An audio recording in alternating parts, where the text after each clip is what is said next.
اس کے علاوہ ایک اور بات بھی ہم کریں گے، اور وہ کریں گے، ہم نے جمعرات کو ایک خبر دی تھی، اور وہ خبر تھی قادیانیوں سے متعلق، اور ہم نے وہ خبر کیا تھی وہ ذرا سن لیں، اور اس کے بعد پھر ہم بتائیں گے کہ ہمارا جو پروگرام کا ساٹ تھا وہ ذرا نکال کے رکھیے گا جی۔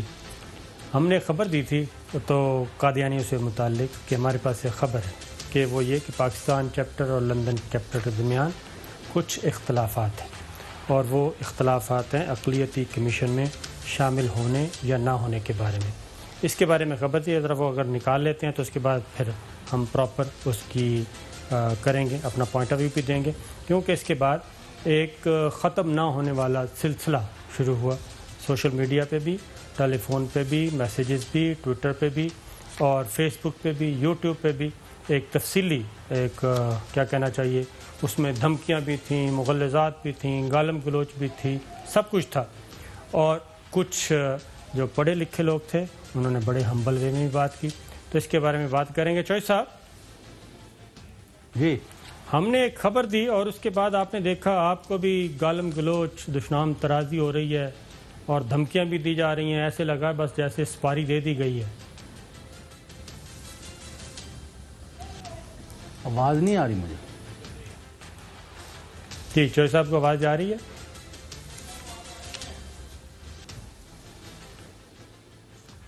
ناظرین ہمارا سلسلہ ذرا بحال نہیں ہو رہا، آواز کا ایشو ہے۔ صابر شاکر صاحب، یہ قادیانیوں کو ہمارے سے کوئی زیادہ شکمی مروڑ ہے؟ ہم نے کوئی ایسی بات گھڑ کے نہیں بتائی جو ان کا موقف ہے، ہمیں موقف دیا جائے موقف، تاکہ یہاں فساد پیدا کیا جائے۔ ایک طرف تم کہتے ہو ہم مسلمان ہیں، دوسری طرف مسلمانوں پر حملے کرتے ہو۔ حضرت عیسیٰ علیہ السلام کی واپسی جو ہے اس کے بارے میں تمہارا کیا ایمان ہے؟ بھائی تم مامے میں لگ دے ہو، ساڈا کی ہے عقیدہ تو کی نہیں ہے۔ تم لوگ مسلمانوں کے اندر نفاق پیدا کرنے کے لیے ایک گماشتے بنے ہوئے تھے تمہارے، جو یہ سارے، ہم اس میں نہیں جانا چاہتے۔ آپ کو یعنی پورا موقف دینے کے بعد قومی اسمبلی نے 1974 میں ستمبر کے مہینے میں تمہیں نان مسلم ڈکلیئر کیا تھا۔ کوئی پاگل ہے مسلمان؟ ہمیں کون سا ایسا شوق ہے کہ کوئی اللہ اور اس کے رسول کے ماننے والوں کو ہم نان مسلم ڈکلیئر کرے؟ یہ تمہاری حرکتیں، تمہارے عقائد اور تمہاری آج تک کی سازشیں جو ہے نا، اس کا نتیجہ ہے۔ آپ گالیاں دے رہے ہو، کبھی ہمیں موقف بھیج دے ہو۔ لیکن ایک گل ہے صابر شاکر صاحب، آج کل یہ ٹوٹے چھتر دی طرح ود رہے ہیں، کی وجہ ہے؟ جیسا بات یہ ہے کہ ایک تو جو پڑھے لکھے لوگوں نے بات کی، پڑھے لکھے طریقے سے بات کی، ہمبل وے سے، تو ہم ان سے صرف یہی کہیں گے کہ ہماری آپ سے کوئی ذاتی دشمنی نہیں ہے۔ ایک فکری مسئلہ ہے، ایک مذہبی مسئلہ ہے، ایک دینی مسئلہ ہے۔ آپ بھی قرآن مجید کو براہ راست پڑھیں، ترجمے کے ساتھ پڑھیں، احادیث پڑھیں، اور آپ کو بھی اندازہ ہو جائے گا، کیونکہ آپ لوگ بائی برتھ قادیانی ہیں اور پڑھے لکھے ہیں، اور آپ اگر پڑھیں گے تو آپ کو اندازہ ہو جائے گا کہ اصل نقطہ نظر کیا ہے۔ ایک بات، دوسری بات یہ ہے کہ ہم یہاں بیٹھے ہیں تو پوری ذمہ داری کے ساتھ ایک بات کرتے ہیں اور خبر دیتے ہیں، اور دوسرا، اگر میں وہ ساری چیزیں ان پڑھے لکھے لوگوں کو ٹرانسفر کر دوں جو پچھلے 3 دن سے مغلظات اور دھمکیاں اور گالم گلوچ دی جا رہی ہے، تو پہلی بات ہے کہ اگر ہم دھمکیوں ومکیوں کا اتنا مسئلہ ہوتا تو پھر ہم یہاں بیٹھ کے یہ گفتگو نہ کر رہے ہوتے۔ ہم پاکستان مسلم لیگ نواز کے بارے میں، سیاسی جماعتوں کے بارے میں یہاں پہ بیٹھ کے پاکستان کی پولیٹکس کے بارے میں ہم خبریں بھی دیتے ہیں، لیکن اتنا شدید رد عمل اور اتنی دھمکی امیز گفتگو، بس جی آپ کا حساب ہو گیا، تو زندگی اور موت ہے اللہ تعالیٰ کے اختیار میں۔ اور میرا اور چودھری صاحب کا بھی اور ایک مسلمان کا جو عقیدہ ہے موت کے بارے میں، وہ یہ ہے کہ موت ایک دوسری زندگی کا نام ہے۔ یہ ایک زندگی اس وقت جو سب کو نظر آ رہی ہے۔ صابر صاحب تھوڑا سا موقع دیں تو میں ان کے ذرا تھوڑی سی گوش گزار کر دوں جی جی کہ انہوں نے پہلے کیا کیا۔ اصل میں ہوا یہ کہ 70 کا جو الیکشن تھا اس میں مذہبی جماعتوں نے، شوکت اسلام اور جماعت اسلامی، جمعیت علماء اسلام، دوسرے تیسرے، سب نے ان کے خلاف محاذ بنایا، پیپلز پارٹی کے خلاف۔ انہوں نے اس موقع کو غنیمت جانا اور پیپلز پارٹی سوشلزم اور سیکولرزم اور لبرلزم کی پرچارک پارٹی تھی. انہوں نے ان کی مالی مدد کی, ان کو پولنگ ایجنٹ دیے, اور یہ ان کو ان کے ٹکٹ بانٹنے میں, اور ان کا مرزا اور دوسرے مرزا طاہر یہ ان کی سیاست میں بری طرح دخیل ہو گئے, اور انہوں نے لوگوں سے کہنے شروع کر دیا کہ بھائی اگر آپ نے ہمارے ایجنڈے پر کام کرنا ہے تو آپ کو ہم وزیر اعلیٰ بنواتے ہیں, آپ کو وزیر بنواتے ہیں, اور انہوں نے بنوانا شروع کر دی. اور ان کی دیدہ دلیری اس حد تک بڑھ گئی کہ ذوالفقار علی بھٹو جیسا مطلب ایروگینٹ جو پولیٹیشین تھے, ان کے پاس وہ میٹنگ کر رہے ہوتے تھے تو ان کے یعنی یہ پہلا خلیفہ یا نمبر 2 وہ آتے ٹپ ٹپ کر کے ان کے کان میں باتیں کر کے خسر پسر کر کے, کوئی وزیر بیٹھا ہے, وزیر اعلیٰ بیٹھا ہے, گورنر بیٹھا ہے, کوئی پرواہ نہیں, نہ کسی سے سلام نہ دعا, اپنا اسی طرح واپس چلے جاتے تھے. یہ ان کی فرعونیت تھی. پھر ہوا یہ کہ ربوے کے اس اسٹیشن سے ہر دفعہ جو مسلمانوں کے قافلے گزرتے تھے اسٹوڈنٹس کے, وہ ان کے عقائد کی وجہ سے ان کے خلاف نعرے لگا کے جاتے تھے. اب ان کو اتنی شے ملی کہ انہوں نے ان پر حملہ کرایا اور ان کو زخمی کیا مسلمانوں کو, جس کے نتیجے میں پورے ملک میں فسادات پھیل گئے.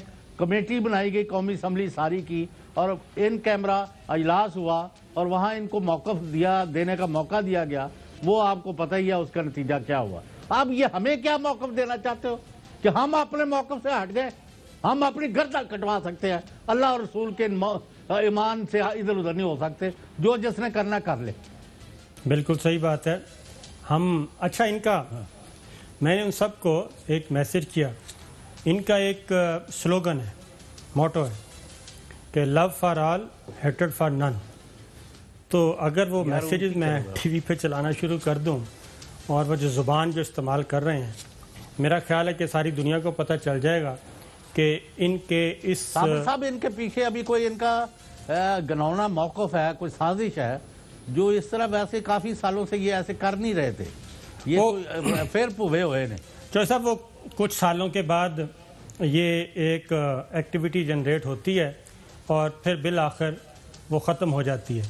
پاکستان میں اللہ کا شکر ہے کہ پاکستان میں تمام مذاہب کے لوگ, میں منورٹی بھی نہیں کہہ رہا, تمام مذاہب کے لوگ, تمام عقیدے کے لوگ اپنی آزادانہ طور پہ زندگی گزار رہے ہیں. کسی کو کوئی ایشو نہیں ہے. اس وقت بھی میرے سامنے جو میرے کیمرہ مین کھڑے ہیں, ان کا نام یونس ہے, سجیل یونس ہیں. یہ مسیحی عقیدے سے تعلق رکھتے ہیں اور ہمارے آفس میں ہیں, اسی طریقے سے اور بھی ہیں. تو ہمیں یہاں پہ کوئی ایسا ایشو نہیں ہے ایک دوسرے کے ساتھ. پاکستان میں بہت زیادہ فکری مذہبی آہنگی پائی جاتی ہے. صرف ایشو ہے تو ایک منورٹی کو ہے, اور وہ ہیں قادیانی, اور یہ خود بخود ہی یہ سارے کام کرتے رہتے ہیں. اور اگر یہ اس طرح کی دھمکیوں سے اگر ہم ڈر جائیں تو پھر تو ہم مسلمان تو نہ ہوئے, ہم تو اس رسول اکرم صلی اللہ علیہ وسلم, اس ہستی کے ماننے والے ہیں, اس خاتم النبیین کے ماننے والے ہیں, جس پہ جو مائی کوڑا پھینکتی تھیں وہ ایک دن کوڑا پھینکا نہیں گیا تو حضور اکرم صلی اللہ علیہ وسلم اس کے گھر گئے تھے تیمارداری کرنے کے لیے. وہ تھی بھی نان مسلم, تو ان کی خدمت کی تھی.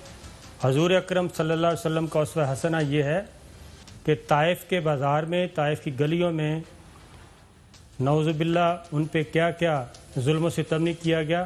اللہ تعالیٰ نے فرشتے بھیجے تھے اور کہا تھا کہ میرے پیارے رسول سے پوچھیں, جو کہیں وہ کر دیں. یعنی کہ یہ دو پہاڑوں کو اگر میں پیس دوں اس ساری پوری اس قبیلے کو, تو حضور اکرم صلی اللہ علیہ وسلم نے ان کے لیے بھی دعا کی تھی. تو ہم ہیں ان کے ماننے والے, اس لیے ہم نہیں تو دور نہ جائیں. یعنی حضرت محمد صلی اللہ علیہ وسلم جب فتح مکہ جنگ بدر کی فتح ہو گئی, قیدی واپس گئے, تو ان کو جو رسیاں باندھنے کا جو تھا حضرت عمر فاروق رضی اللہ عنہ کے سرکردگی میں ہو رہا تھا, تو ان کو ذرا سخت رسے باندھے گئے. تو رسول پاک صلی اللہ علیہ وسلم آدھی رات کو اٹھ کے آئے کہ مجھے نیند نہیں آ رہی. تو انہوں نے کہا یا رسول اللہ کیا ہوا؟ ان کے یار یہ لوگ جو ہے چیخو پکار کر رہے ہیں جن کو رسیاں باندھی ہوئی ہیں, ان کی رسیاں نرم کر دیں. ہیں یہ کافر لیکن میں ان کی تکلیف نہیں دیکھ سکتا. تو یہ کیا باتیں کر رہے ہیں؟ ہمیں کوئی مسئلہ نہیں ہے. جو اللہ اور اس کے رسول پر ایمان رکھتا ہے ہم اس کے ساتھ ہیں. لیکن یہ جو سازشیں کر رہے ہیں اور ہمیں گالیاں دے رہے ہیں تو ہمیں اپنے راستے سے نہیں ہٹا سکتے. بالکل صحیح. تو اس لیے جناب ہم آپ کو دعوت دیتے ہیں اور ہمارا فورم حاضر ہے. آپ کا موقف اگر آپ نے آنا ہے تو میں آپ کے قادیانی جماعت کے سربراہ مرزا صاحب کو دعوت دیتا ہوں، آئیں ہمارے پروگرام میں اپنا پوائنٹ آف ویو دیں، ہمارا بھی سنیں، اور ساری دنیا ان کو دیکھ لے گی اور سن لے گی. اور جو صحیح سمجھیں گے، جو صحیح جنہوں نے سمجھا لوگوں نے جو ہم دونوں میں سے کون سا موقف صحیح ہے تو اس کو فالو کر لیں گے. اس لیے نہ گالیاں دینے کی ضرورت ہے، نہ دھمکیاں دینے کی ضرورت ہے، نہ گالم گلوچ، نہ مغلظات، بلکہ آپ لکم دینکم ولی دین پہ بات ختم کرتا ہوں. اور اس کے بعد قومی اسمبلی کی کارروائی پوری کی پوری اس وقت موجود ہے، اور اسمبلی کے ریکارڈ پہ جائیں. میں خاص طور پہ پڑھے لکھے جن کے بڑے ہمبل وے میں ہمیں پیغامات آئے کہ آپ ہماری دل آزاری نہ کریں، تو ہم آپ کی دل آزاری نہیں کر رہے. آپ جائیں قومی اسمبلی کے ریکارڈ میں، لائبریری میں، وہاں پہ 1974 14 دن کی جو کارروائی ہے وہ اویلیبل ہے.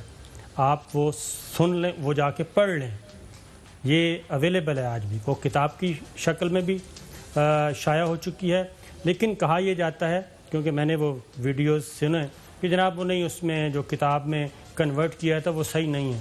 نہیں، آپ براہ راست جائیں جناب قومی اسمبلی میں، لائبریری میں جائیں، وہاں پہ سارا ریکارڈ دستیاب ہے. آپ خود پڑھ لیں اور پھر آپ خود نوجوانوں فیصلہ کرو کہ اس دن کیا ہوا تھا، 14 دن کیا ہوا. اور ہم نے مسلمان اس وقت ہیں 1 ارب 40 کروڑ کے قریب، اور 1 ارب 40 کروڑ کیا وجہ ہے؟ آپ خود بھی سوچیں ذرا، تسلی سے، تحمل سے سوچیں کہ تقریباً ایک صدی، 140 سال ہو گئے ہیں، 140 سال سے زیادہ ہو گئے ہیں اس فرقے کی بنیاد رکھی ہے. تو کیا وجہ ہے کہ 140 سال گزرنے کے بعد بھی اس کو پذیرائی نہیں مل سکی، یہ ایک منشا عام نہیں بن سکی؟ کیوں ابھی تک آپ لوگ 1 کروڑ تک محدود ہیں؟ اچھا صاحب، ایک اور غلط بحث میں الجھاتے ہیں کہ ہم بھی حضرت محمد صلی اللہ علیہ وسلم کو خاتم النبیین مانتے ہیں، لیکن آپ بتائیں کہ حضرت عیسیٰ کی واپسی جو ہے نبی کے طور پر ہے وہ کس طرح ہے؟ بھائی تم ہماری باتوں کو مت کرو، تم اپنے جو بناتے پھر ادھر رہو. یہ بحث آگے کرنی ہے ہمارے ساتھ.